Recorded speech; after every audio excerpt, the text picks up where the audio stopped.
Well, this week's Torah reading is going to teach us how to hear from God and how to live rightly before Him. So welcome to this week's Shabbat Shalom devotional, when I seek to share just a little inspiration, bring a little peace to the close of your very busy week. This week, our Torah reading is Genesis 23:1 through 25:18, and it's called Chaye Sarah. And that's because it starts out with that Sarah lived. Those are the two words, Chaye Sarah. Sarah lived 127 years, and then she dies. So the opening verses are about the end of Sarah's life, and then how that Abraham bought a piece of property in order to bury her in. And so the portion is named after Sarah. But the story goes on, and the two stories we're going to talk about actually are after Sarah's life and death. So Abraham decides, he's getting old too, and he needs to find a bride for his son Isaac.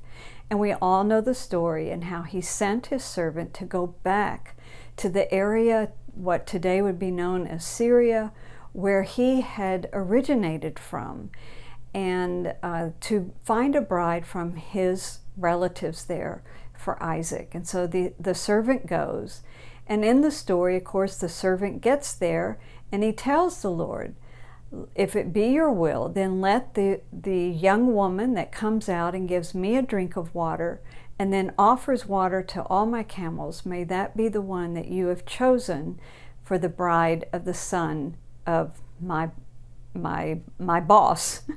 And so sure enough, he goes, and here comes this beautiful young woman, and she gives him water, and then she offers to give water to the camels.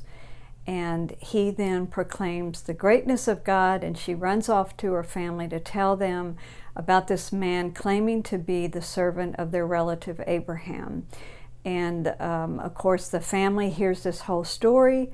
They understand that God has provided a sign, and they go along with this, and they send Rebekah back to be the bride of Isaac. Rebekah and Isaac were married for 90 years.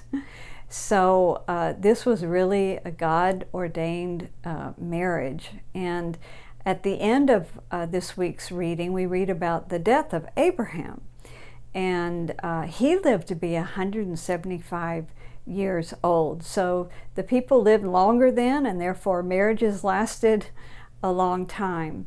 And Abraham lived so far beyond Sarah that he actually had a second family by a woman named Keturah. But he always knew that Isaac was the son of the miracle, that he was the promised one. And so Isaac had a special place in the family and in the future of the family. So we all know these stories. I'm not going to retell the story about Isaac and Ishmael. It would take too long. But we did have these two sons, Isaac and Ishmael, which a little bit of rivalry between them. And Ishmael and his mother Hagar end up having to leave Abraham's tent, leave the camp, and go out on their own. But at the end of Abraham's life, what we read this week is that Ishmael and Isaac came together to bury their father.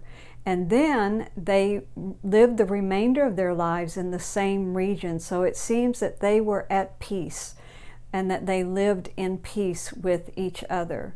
So what are our lessons this week? The first is that to do things God's way. And so the servant went to find the bride, and he put this, what we call a fleece, before the Lord, but it was a fleece that the Lord had ordained, and therefore the Lord fulfilled it. It's so important that as we try to navigate life and discern God's will, that we do it His way.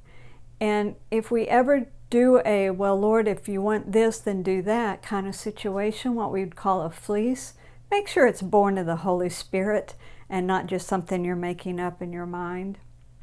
And our second lesson, as we bring this week to a close, is to also not allow yourself to become a victim, to live in victimhood. You know, we've all suffered offense at some time in our life. We may have all suffered some degree of injustice at some time in our life. And look at Ishmael. He could have claimed great injustice, but he ended his life in peace with his brother Isaac. And it's so important we learn to forgive and to get on with life, because all of life is really based on forgiveness. If we're not walking in forgiveness for the little hurts and the little injustices, then we're walking in unforgiveness, and that will destroy us. So, with that, I hope that you take a little break this weekend, enjoy your Torah reading, and I wish you Shabbat Shalom.